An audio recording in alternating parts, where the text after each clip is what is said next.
Selamat siang anak-anakku semuanya. Assalamualaikum warahmatullahi wabarakatuh. Waalaikumsalam warahmatullahi wabarakatuh. Gimana kabar kalian hari ini? Baik, Bu. Baik ya?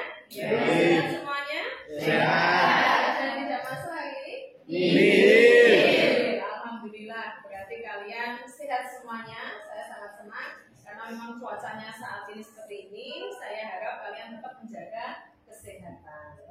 Baik anak-anakku, sebelum kita memulai pembelajaran, silakan dipimpin berdoa terlebih dahulu. Siap, gerak. Teman-temanku, sebelum kita belajar pada siang hari ini, marilah kita berdoa menurut agama dan kepercayaan kita masing-masing. Berdoa mulai. Doa selesai. Baik, baik anak-anakku, dengan berdoa saya harap semoga pembelajaran kita pada siang hari ini bisa berjalan dengan lancar, ya. Amin. Baik, sebelum saya memulai pembelajaran pada siang hari ini, ada yang masih ingat tidak materi minggu lalu apa yang sudah kalian dapatkan? Menyampaikan tentang struktur teks anekdot. Struktur teks anekdot. Semua masih ingat? Masih. Ada berapa struktur teks anekdot? 3. Pertama ada Komunikasi. yang kedua komunikasi, yang ketiga Evaluasi. betul sekali ya. Kemarin kita sudah membahas tentang struktur anekdot. Terus selanjutnya ada yang masih ingat nggak? Kemarin kita sudah membahas apa lagi terkait dengan teks anekdot? Ya, silakan. Kaidah pembahasan teks anekdot. Kaidah kebahasaan dari teks anekdot. Ada apa saja di dalamnya? Majas, ya, majas sindiran, betul ya, dan juga ada kata kerja material. Jadi betul ya, jadi teks anekdot memang di dalamnya mengandung kaidah kebahasaan yang sering banyak muncul, yaitu tentang majas sindiran. Karena memang teks anekdot sendiri tujuannya untuk apa? Menyindir atau mengkritik fenomena yang terjadi di masyarakat. Baik.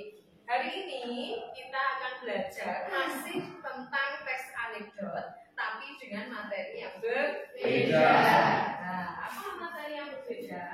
Hari ini kita akan membahas tentang menyajikan lawakan tunggal. Jadi kompetensi yang akan saya ajarkan ini nanti yaitu terkait menyajikan lawakan tunggal. Tujuannya agar peserta didik itu mampu membuat naskah lawakan secara tunggal dengan menggunakan bahasa yang santun sebagai sarana untuk menyampaikan apa? Kritik sosial. Oke, paham? Sebelum ke sini saya mau tanya, pernah nggak kalian mendengar istilah stand up comedy? Pernah. Di mana? Di TV. Selain TV, di YouTube. selain di YouTube, majalah sering ada ya. Stand up comedy itu juga salah satu kategori apa? Teks anekdot, karena di dalamnya ada monolog. Monolog itu percakapan tunggal, ya. Jadi teks stand up comedy itu juga salah satu jenis dari teks anekdot, hanya saja penyampaiannya secara apa? Monolog atau percakapan secara tunggal. Kira-kira apa enggak? Isinya apa yang dibahas dalam kritik stand up comedy? Apa? Kira-kira isinya yang dibahas kritik? Kritik terhadap apa? Pemerintahan. Bisa pendidikan, bisa budaya, bisa politik atau pemerintahan, atau mungkin kebiasaan-kebiasaan masyarakat yang terjadi dalam kehidupan sehari-hari. Itu bisa dibuat stand up comedy. Jadi temanya bermacam-macam ya, tergantung apa yang akan diambil ya. Baik, biar kalian lebih mantap ya, biar kalian lebih paham apa itu sebenarnya stand up comedy. Silakan kalian simak video, tonton video berikut ini. Oke, silakan disimak. Alkon.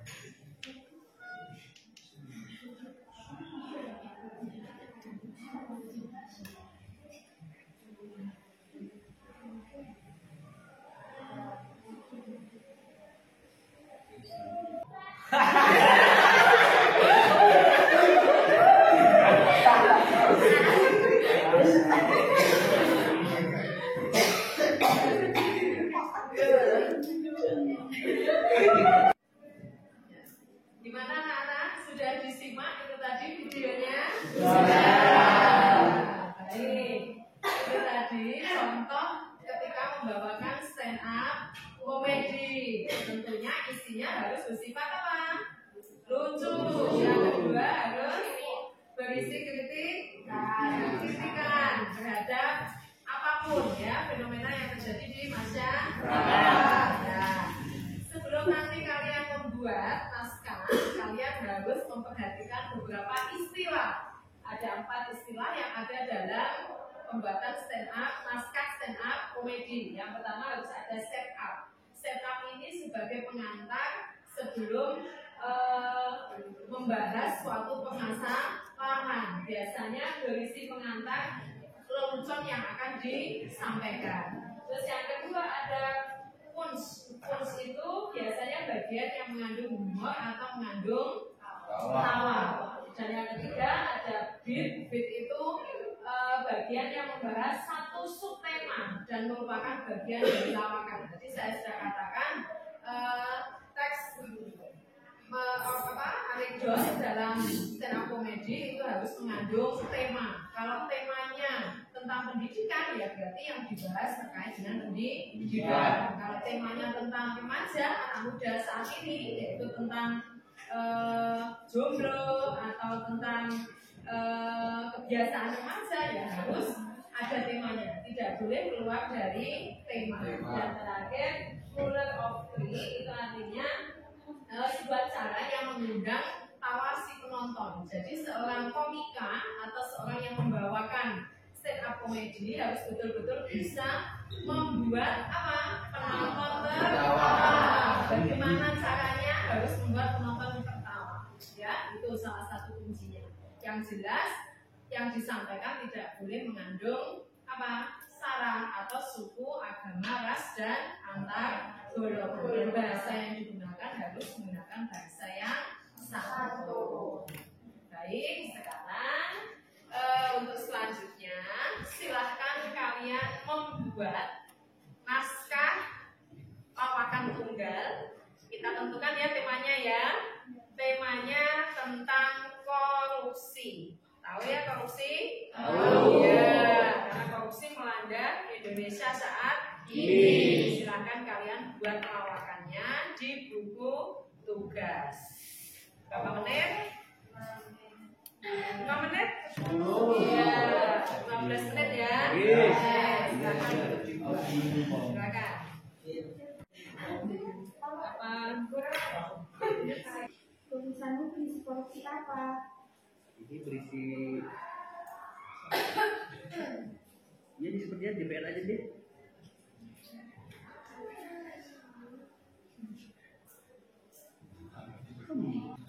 Gimana anak-anakku? Sudah selesai tugasnya? Baik, kalau sudah, silahkan ada yang mau mempresentasikan hasilnya? Ya, silakan. Siapa? Joan? Oke, baik. Silakan Joan untuk disampaikan hasilnya di depan kelas. Ayo dulu. Ya.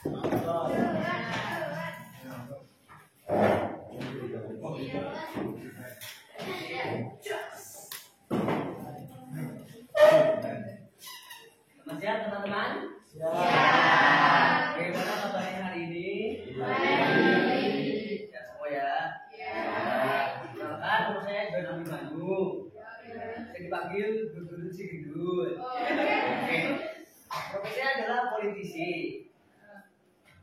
Saya menjadi anggota DPR yang katanya orang singkatan dari duduk para rupiah.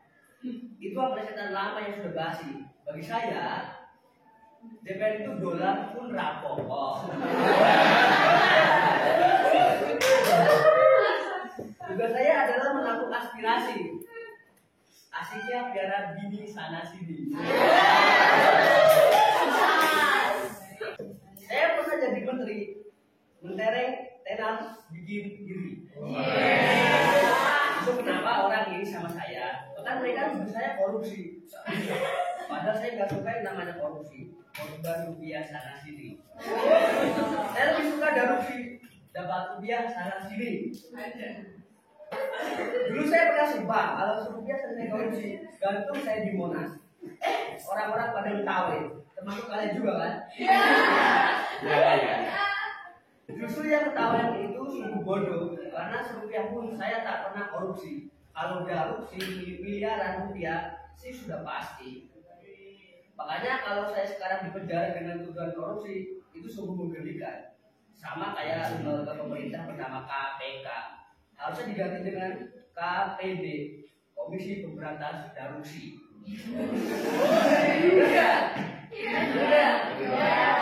Ngapain pejabat yang rela korban rupiah sana sini justru diberantas? Justru harusnya jadi proyek percontohan agar para pejabat rela berkorban untuk rakyat. Tapi maaf, saya bukan golongan pejabat yang suka korupsi. Tapi dibantu beneran di Monas. Sebab hukuman kasus korupsi lebih ringan.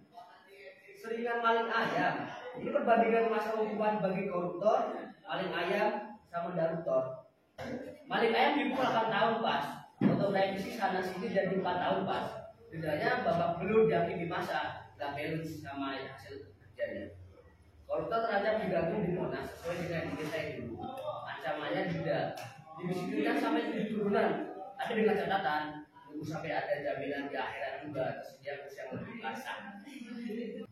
Hukuman untuk koruptor saat ini 8 tahun lebih dari 1 hari. Potong remisi sana sini paling tinggal 4 tahun lebih sehari. Denda saat ini tergantung hakim tipikor. Harap kirim duit jika tidak ingin kotor. Sedangkan koruptor seperti saya divonis 8 tahun kurang sehari. Potong remisi sana sini paling tinggal 4 tahun kurang sehari. Lebih ringan 2 hari dibandingkan koruptor. Lebih ringan sehari dibandingkan maling ayam. Dendanya juga ringan cuma 300 jutaan dibandingkan hasil korupsi yang nilainya 100 miliaran rupiah plus 5.260 dolar US dollar. Duit segitu malah saya anggap kecil. Iya kan? Daripada bikin hidup mentereng saya gatel, ini saya buang. Anggap saja saya korupsi korban rupiah sedikit. Tunggu dulu. Barusan saya kecepatan bilang kalau saya korupsi ya, berarti saya beneran mau digantung di Monas. Oke, tenang dulu. Saya ada tipikal orang yang memang teguh pada kata-kata. Bagi saya, mulutku adalah harimau. Jadi saya tidak akan menepati janji, karena saya terbukti korupsi. Silakan gantung saya di Monas. Tapi dengan satu syarat, Monasnya dibentuk miniatur skala 1000/1. Oke, saya sudah gelap. Terima kasih. Selamat bermuntah ya.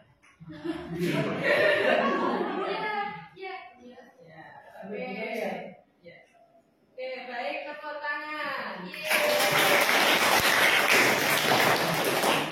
Baik anak-anakku, mungkin ada yang mau menanggapi hasil presentasi Joan tadi terkait dengan lawakan tunggal yang sudah disampaikan. Silakan. Saya Bu. Boleh, siapa? Apa? Silakan disampaikan. Silakan. Isinya sudah bagus, Ya. tentang korupsi, hanya saja kurang mendalami dan kurang membawa penonton untuk tertawa. Iya, betul ya. Bagus sekali, tepuk tangan. Jadi tentang hasil presentasinya miliknya Joan, sudah bagus ya. Isinya sudah sesuai dengan tema korupsi. Hanya saja ekspresinya kurang ya, Joan ya. Bisa lagi boleh berekspresi ekspresi yang bagus, pembawaan yang santai sehingga membuat penonton bisa tertawa. Jadi stand up comedy itu kuncinya membuat penonton terhibur dan tertawa. Baik anak-anakku, sampai di sini Ibu mau tanya, kira-kira pesan dan kesan apa yang kalian dapatkan pada pembelajaran pada siang hari ini? Silakan, ada yang mau menyampaikan? Saya Bu, Ya, kesan silakan. saya untuk pembelajaran hari ini sangat menyenangkan dan bermanfaat akan materi tentang lawakan tunggal. Ya, terima kasih atas pesan kalian terhadap pembelajaran pada siang hari ini. Semoga pembelajaran pada siang hari ini bisa bermanfaat. Sampai sini ada yang ditanyakan? Belum. Tidak ada. Tugas tambahan di rumah silahkan kalian kerjakan soal 1 sampai 10 di LKPD ya untuk latihan. Minggu depan kita cocokkan bersama ya.